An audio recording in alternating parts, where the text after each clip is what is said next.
क्या चाह रहे हैं, क्या डिमांड है वो बताइए। सर मेरा डिमांड ये है कि मेरा सस्पेंशन ऑर्डर को तुरंत रिवोक करें, क्योंकि इसके वजह से मेरा डिग्निटी, मेरा मेरा गरिमा को, एक टीचर को गरिमा इंपॉर्टेंट होती है। मैं बहुत ईमानदार टीचर हूँ। मेरा रिकॉर्ड सभी चेक कर लीजिए, और पूरा शुरू से लेकर आज तक मैंने बहुत ईमानदारी से पढ़ाया, बच्चों को मैं बहुत शिक्षा दी है, और मैं एक रिप्यूटेड टीचर हूँ। और मेरे ऊपर झूठे फॉल्स कंप्लेंट लगा के मुझे मेरा रेपुटेशन डैमेज करने के लिए कोशिश किया जा रहा है। मैं ये रिक्वेस्ट करता हूँ सभी दर्शकों से, और पूरा इंडिया से मेरा यही रिक्वेस्ट है, और जो भी बड़े बड़े ऑफिसर देख रहे हैं उनसे मेरा रिक्वेस्ट यही की है कि मेरा सस्पेंशन ऑर्डर को तुरंत रिवोक करें सर। मेरा कोई भी गलती नहीं है। एक इंडिपेंडेंट फैक्ट फाइंडिंग कमिटी किया जाए। एनसीएससी, एनसीएसटी, एनसीबीसी सभी से मेरा एक ही रिक्वेस्ट है कि मुझे न्याय दिलाने के लिए सर सभी लोग आ जाएं। धन्यवाद, नमस्कार।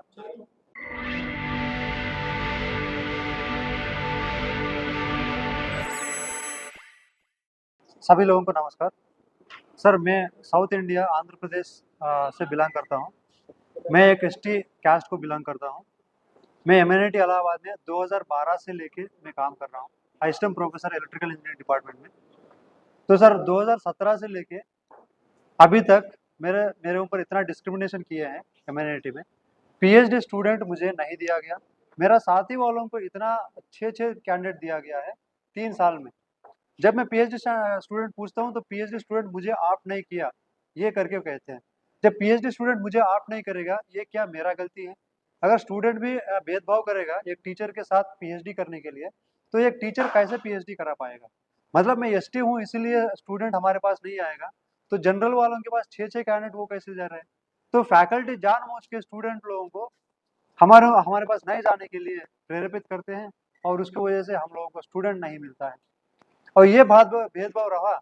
और उसके बाद में मैंने ये डिस्क्रिमिनेशन को जब रिपोर्ट किया है, तो director professor R S Verma ji ने कोई एक्शन इस पे नहीं लिया है। और उसके लगातार मैंने ईमेल पे ईमेल लिखा, और मैंने बहुत सारे ईमेल लिखा है सर को, तो वो सभी ईमेल ने सभी साइलेंट है। एक भी ईमेल रिप्लाई नहीं आया। तो किसी पे भी मैंने एक्शन लेने के लिए कहा है कि ये डिस्क्रिमिनेशन हो रहा है सर, आप काइंडली, मैं आपसे हाथ जोड़ता हूँ, कैसे कितने सारा ईमेल रिक्वेस्ट सब किया है, कोई रिप्लाई नहीं आया मुझे।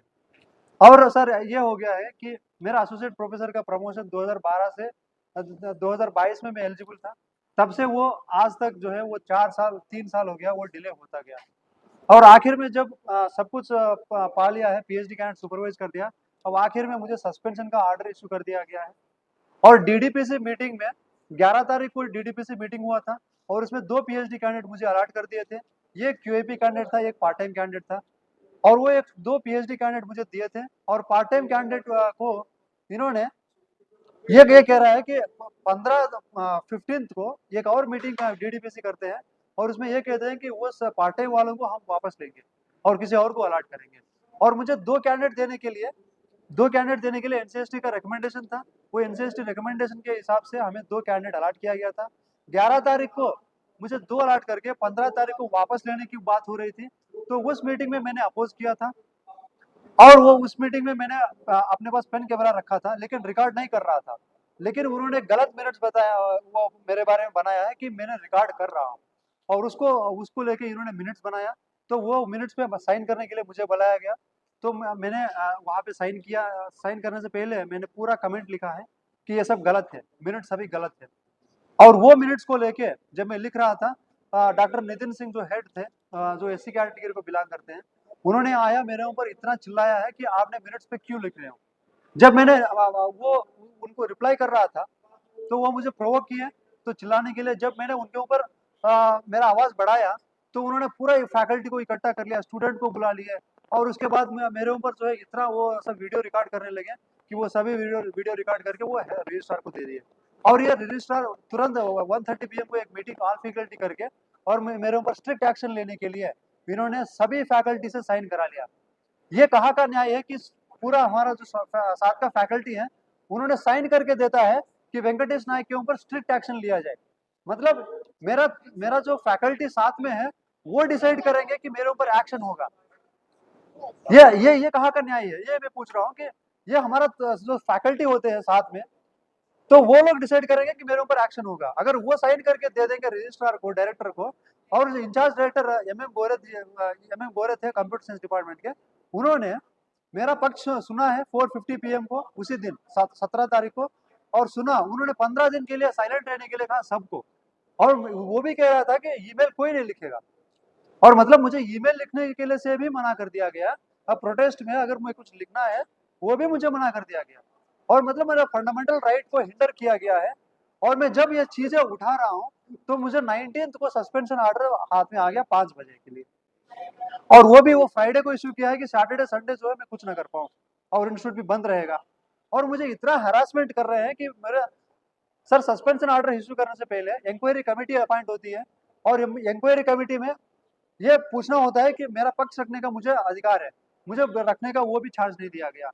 और मैंने पूछा था एम एम गोरे जी को, मैंने जाके पूछा है सर ये सस्पेंशन का आपने इस तरीके से कैसे कर सकते हैं, उन्होंने एकदम शांत हो जाओ वेंकटेश शांत हो जाओ, इस तरीके से मुझे जो है वो किया, लेकिन एड्रेस नहीं किया मेरा मार्टर जो भी हो रहा था। और उस तरीके से ये हो रहा था सर, अट्रॉसिटी हो रहा था। रजिस्ट्रार जी ने आया और उन्होंने ये 19 के पास 8 से 10 सिक्योरिटी गार्ड को बुला के रखा था। जब मैंने रिक्वेस्ट करने गया था 8 से 10 सिक्योरिटी गार्ड सामने आ गया और वहां पे ऐसे ऐसे खड़े थे और मुझे डरा रहे थे कि मैं मुझे बात करने के लिए भी वहां पे वो रहे थे। मैं अकेला हूँ यहाँ पे, मेरा घर पूरा आंध्र प्रदेश में है, अगर मुझे ये कुछ खत्म कर देगा तो जान से मार देगा, कौन रिस्पॉन्सिबिलिटी है। अगर मेरा घर के आसपास में सिक्योरिटी गार्ड घूम रहे थे उस समय में, और मैं वहां से लेके बच निकला, दिल्ली चला आया मैं, क्योंकि वहां पे सर क्लियरली लिखा हुआ था कि हेडक्वार्टर नहीं छोड़ना है सस्पेंशन जब है। तो सर मुझे यह है कि सस्पेंशन में लिखे कि हेडक्वार्टर नहीं छोड़ना है, अगर मेरे घर में आके ये फांसी लगा के मार देंगे तो कौन जिम्मेदार है सर, आप बताइए। अगर ये एसटी पर्सन को इस तरह के आप हरास कर रहे हो डिस्क्रिमिनेशन में, सर ये भी मैं बता रहा हूँ कि सुप्रीम कोर्ट में मैंने 8 तारीख को एक हियरिंग हुआ था, 8 तारीख अगस्त को, और उसमें उससे पहले मेरे ऊपर इतना सारा शोकाज नोटिस दे दिया। 21 जुलाई को एक नोटिस दिया, 28 जुलाई को एक नोटिस दिया, और मुझे डराने के लिए कि सुप्रीम कोर्ट केस में ये ज्यादा दिमाग ना लगाए, तो मैंने खुद ड्राफ्ट करके गया था, सुप्रीम कोर्ट तक गया था और पूरा मैंने ड्राफ्ट किया, और प्रोफेसर RS वर्मा के ऊपर और डॉक्टर ऋचा नेगी है और ये सभी जितने भी गलत किया था उन्होंने सुप्रीम कोर्ट में 615 केस था मेरा, और उसमें मैंने केस डाला था। और वो बात को लेके इन्होंने इतना मेरे ऊपर रिवेंज कर रहे हैं, इतना रिटालिएशन कर रहे हैं कि इनका सही मौका ये सब फॉल्स डॉक्यूमेंट सब क्रिएट करके मेरे ऊपर एक्शन ले लिया, सस्पेंशन का वो ऑर्डर इशू कर दिया।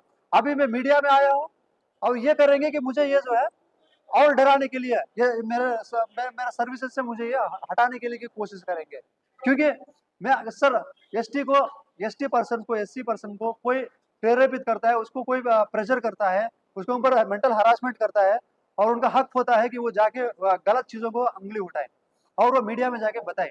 ये कौन सा हक है कि गलत चीजों को भी हम ना बताएं, और मेरे पास सभी प्रूफ है, ईमेल का सभी प्रूफ है, जो भी मैं बता रहा हूँ कितने सारा ईमेल मैंने लिखा, एक भी रिप्लाई नहीं है। और मैंने ये बेस पूछा है, प्रूफ पूछा है कि सर प्रूफ दीजिए किस बेसिस पे मुझे आप ये कर रहे हो, लेकिन कोई प्रूफ नहीं देता है सर। आज तक रजिस्ट्रार को मैंने इतने सारा ईमेल लिखा है, एक भी प्रूफ मुझे नहीं देगा। और ये हमारा फैमिली मेंबर सभी परेशान है, वहां से लेके फोन कर रहे हैं और उसको बोलता है कि एक्सटर्नल इन्फ्लुएंस है। अगर मेरा आप इंस्टीट्यूट में सपोर्ट करेंगे, मैं बाहर क्यों जाऊंगा, मैं बाहर सबको secretary of education minister, secretary of वो सबको मैं क्यों लिखूंगा सर। अगर आप इंटरनली मेरे से सॉल्व करेंगे तो मैं कहीं बाहर जाने का मौका मुझे क्यों मिलेगा।